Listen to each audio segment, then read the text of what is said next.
The mission is simple: to help high achievers naturally eliminate emotional and physical obstacles so they can optimize their life for higher achievement.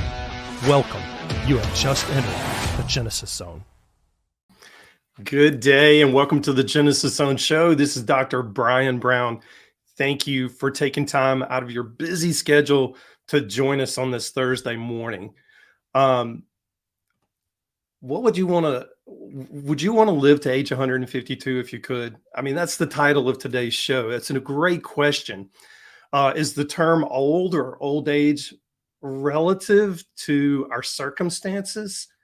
I mean, if you could live to the ripe old age of 152, would you even wish to do it? Today, we'll take a look at some of the latest aging and longevity research and see how possible this actually may be. So we're talking about aging, right? And longevity. Did you know that in ancient Rome, they listed the maximum lifespan to be somewhere between 100 and 110 years of age?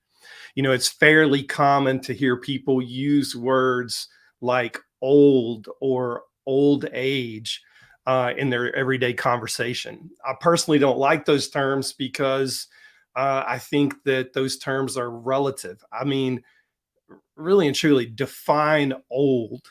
Methuselah from the Bible was 969 years old when he died. Now, that to me sounds old, but 53, 63, 73, 103, are those ages really old in today's standards? I think it depends on the person, and I think it depends on their individual circumstances, which really make the concept of old or old age relative to those circumstances. Now, people's perceptions about aging and longevity can vary widely. Some people view it as a remarkable achievement and a sign of good health, while others may see it as a burden or a sign of decline. I mean, living a long and prosperous life can be seen as a testament to one's resilience, good health, and positive lifestyle habits. Now, I've found that many people view those who are aging, or shall we say, more mature, as a source of inspiration and admire their wisdom and life experiences. But those are the people I hang out with. On the other hand, there are those who view old age or aging as a burden. I don't like hanging around those people. Some of these people may even go so far as to believe that growing older or aging causes the aging person to be a burden to their families or society in general. Now, the truth is, the concept of aging and our societal as well as our personal beliefs about aging are influenced by a range of factors, including cultural beliefs, personal experiences, and individual attitudes towards aging and longevity. In some instances, this means ageism can come into play. Now, what do I mean by ageism? If you're not familiar with the term, it's simply when someone holds a negative stereotype about aging and older adults, including their beliefs that they're frail or forgetful and unable to contribute to society. And ageism, no matter which way you turn it, can lead to discrimination and exclusion of older adults in various aspects of life. Now, similarly, there seems to be a cultural emphasis on the importance of youthfulness and physical appearance in the United States. I mean, just look at TikTok, Facebook, Instagram, and you'll see what I mean. There's way too much emphasis here. And the last time I checked, these quote unquote influencers on TikTok, Instagram, and Facebook will one day be older themselves, but they don't see it. And part of me believes that when that day comes, they're not going to be able to handle it. That's just me. Now, unfortunately, this unhealthy emphasis on youthfulness and appearance can lead to the marginalization of the aging population because society conveys that those who are aging do not fit its ideal of youthfulness. Now, don't get me wrong. I'm not advocating for throwing self-care out the window. On the contrary, I'm just saying that we should learn to love ourselves where we are and how we are. We should be on a journey to self-care, towards self-love, and towards self-improvement, and embrace that journey regardless of whether it fits the societal mores of the day, which in today's age happens to be this overemphasis on youthfulness. And while we're on the subject, most of the people I know over age 50, like myself, who have already started receiving AARP material in the mail, let's just face it, it's one of those things. We feel more youthful today than we did when we were in our 20s. Now, I'm not speaking for every single one of us, but the people I hang around with who are my age, we look at each other and say, man, we feel better. We feel more youthful than we did when we were in our 20s. So I say all of this to prove that youthfulness is a state of mind, not a Barbie doll or Ken doll appearance. Now, here's the good news. There's an emphasis on healthy aging and preventive care in the United States when it comes to the aging population, among the aging population. And many aging adults like myself are taking an active role in maintaining their health and wellness and really investing in that journey. Now, awareness of the possibilities outside traditional Western medicine has certainly been trending upward for the past few years. And in the past year and a half, it's really just exploded.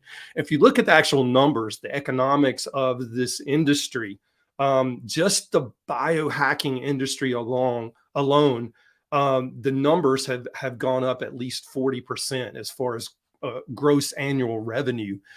Just in the past 2 years. That's huge. Those numbers are huge. So that means more and more people are taking interest in this. And the fortunate or unfortunate thing, however you want to look at it, is that people who are in the Gen X baby boomer generation, they have more expendable income to be able to spend on these types of things. So that's where the bulk of the economic growth is actually coming from. So why is there this increased interest outside of traditional medicine towards longevity or pursuing longevity? Well, quite frankly, you have baby boomers and what I call actually not me, I can't take credit for it. A really good friend of mine who works specifically with the baby boomer population for financial literacy and economic growth. She calls us, who are Gen Xers, but we're right there on the cusp of the baby boom generation. She calls us the shoulder generation.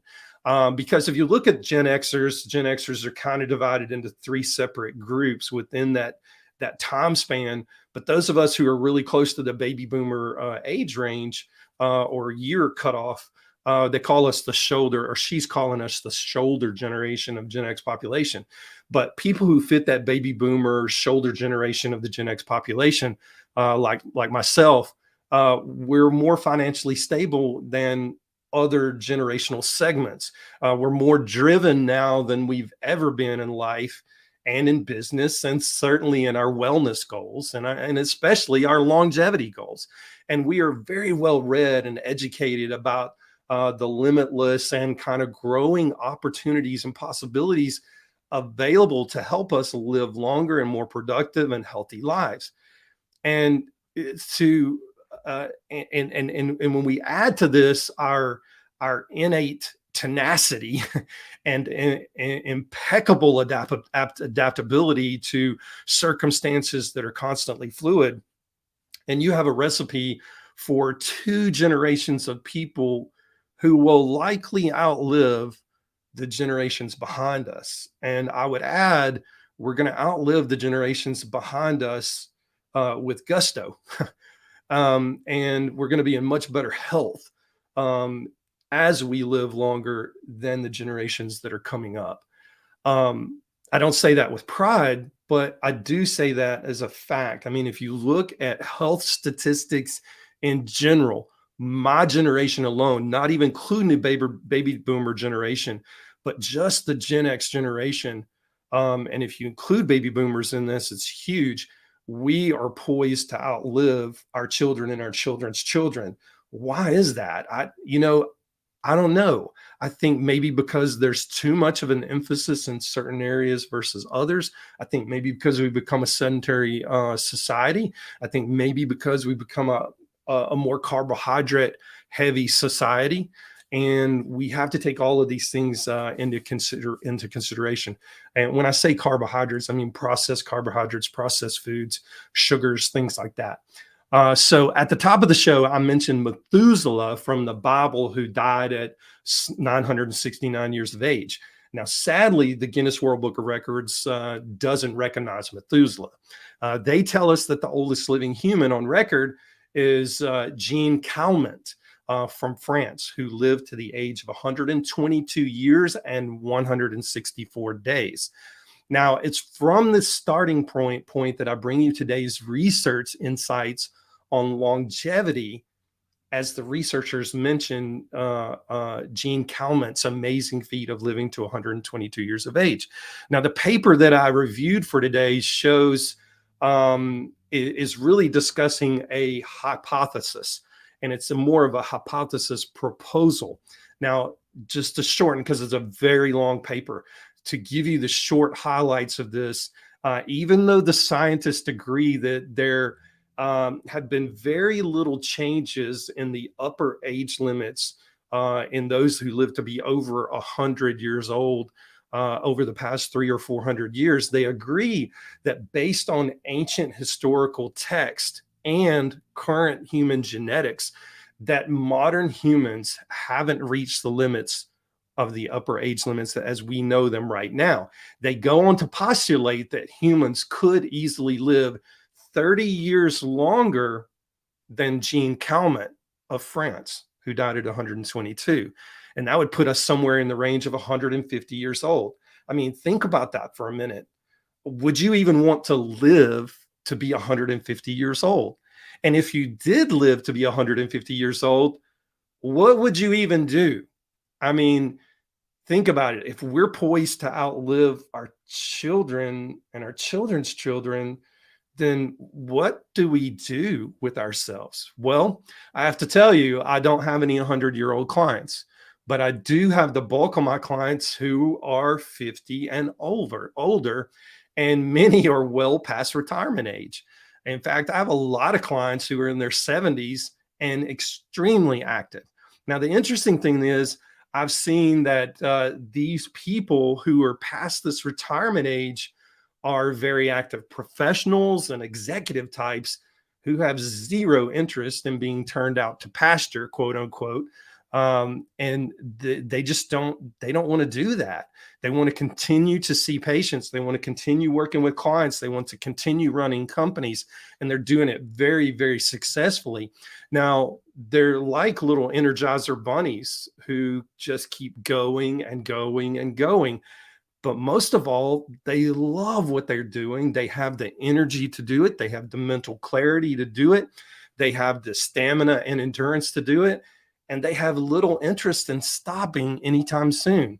Now, my hat goes off to my clients in this category, this post-retirement age category, that just keep going, not because they have to, but because they want to, and they feel like they're actually contributing more to society now than they did when they were younger.